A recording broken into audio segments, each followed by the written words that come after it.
Hi, thanks for joining me again today.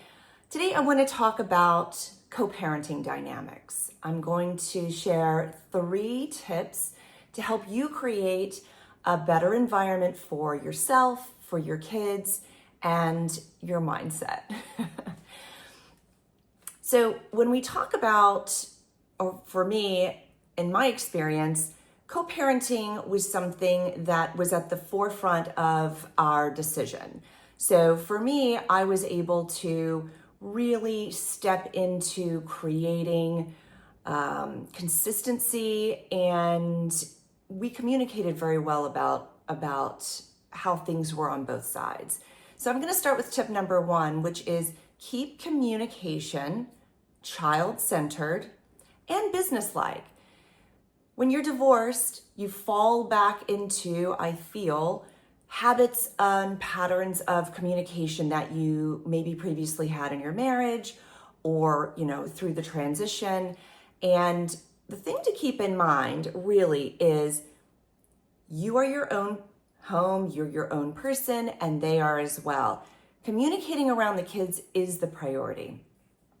So when you are establishing those dynamics, keep it business-like in the sense that it shouldn't be very emotional. It should be exactly what needs are being met for the kids.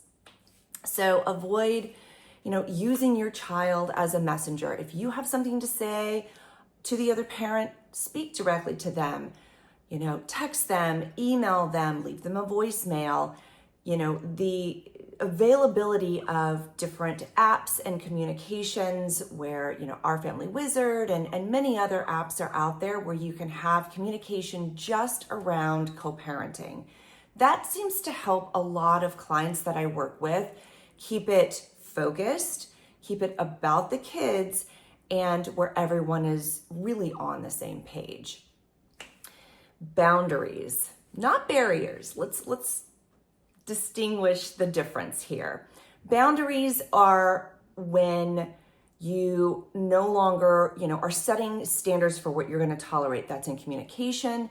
That's also around time, being respectful of when drop-offs happen or, holidays and things like that. It's about being respectful to each other, as well as being able to sort of hold those boundaries of what you're going to tolerate and be able to communicate that. It's not necessarily a barrier where you are building that wall so high that there's no way that there is, communication or compromise happening. So just keep that in mind when you have an emotional reaction to an ask from the other parent. Are you creating a barrier? Or is there a boundary that's sort of being overstepped?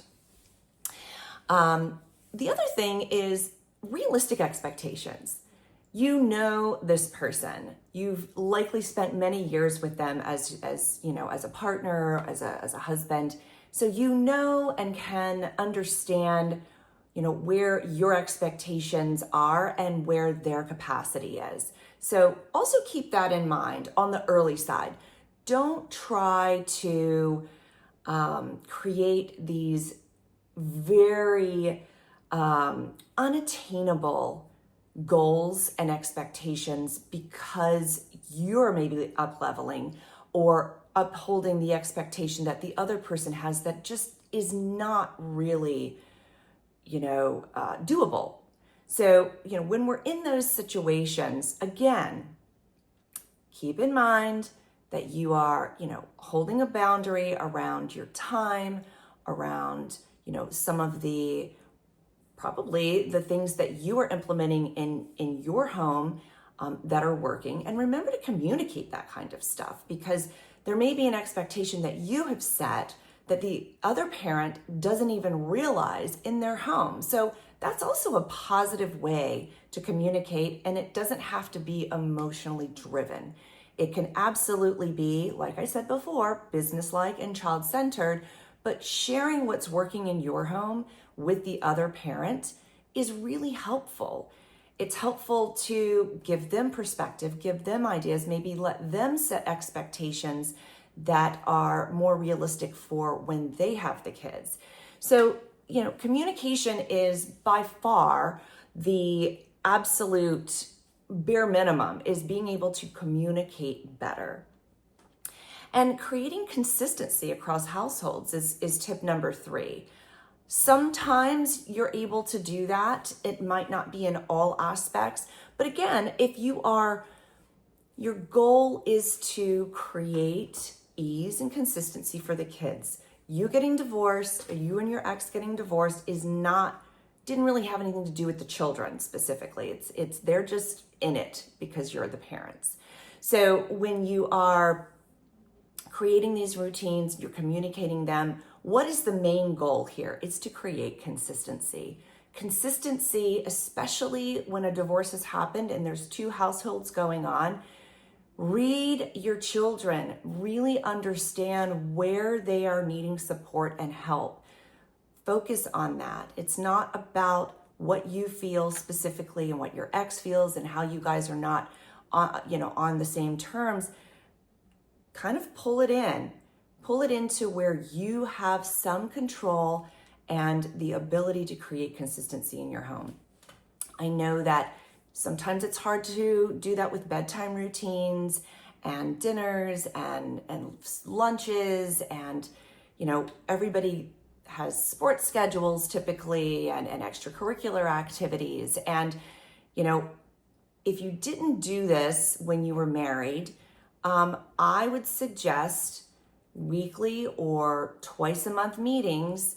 It could be over text, it could be over email, it could be in person, just to gauge what things are happening that month. That helps create consistency for the kids, and it keeps you as the parents on the same page so that there aren't any surprises coming up if someone has plans on a weekend that it's not their weekend with the kids, and then there's a tournament and there's a game and there's an expectation. So again, the tips for healthy co-parenting is communicating, keeping things child-centered and business-like, setting boundaries, but not so stringently that they become barriers.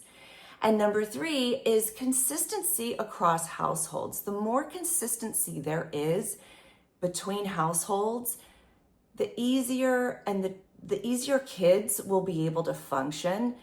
The routine of the habits are just easier to deal with. And also the routine and consistency creates certainty. And when kids know what they're walking into when they come to moms, and they know what they're walking into when they come to dads or go to dads, there's ease there. There's certainty. I know what this is going to be. I know what the routine is going to be. I know what my expectation or what's expected of me, in my role in this household and, within the dynamic of the other kids. Hopefully these will help you if you're struggling with creating co-parenting dynamics. These are really good tips, things that I really lived by and implemented very early on in my dynamic and my co-parenting dynamic, which led to a lot of fluidity within our households, where I'm so grateful that we are able to have meals together, spend time together at school events, activities, holidays, and quite frankly, it's for the best for everyone. I enjoy my life. I don't, dread going to certain things because I enjoy the decision and the choice that my ex and I made to put our children first, to give them the childhood and give them the life that they deserve, which is not confrontational, it's loving, it's supportive. And on the backside of that, my ex and I maybe have had disagreements about things, but it's never spilled over to the kids. So hopefully this is helpful for you. Follow, comment below. Let me know if you have had some strategies that are really working in your life, and things that you're struggling with.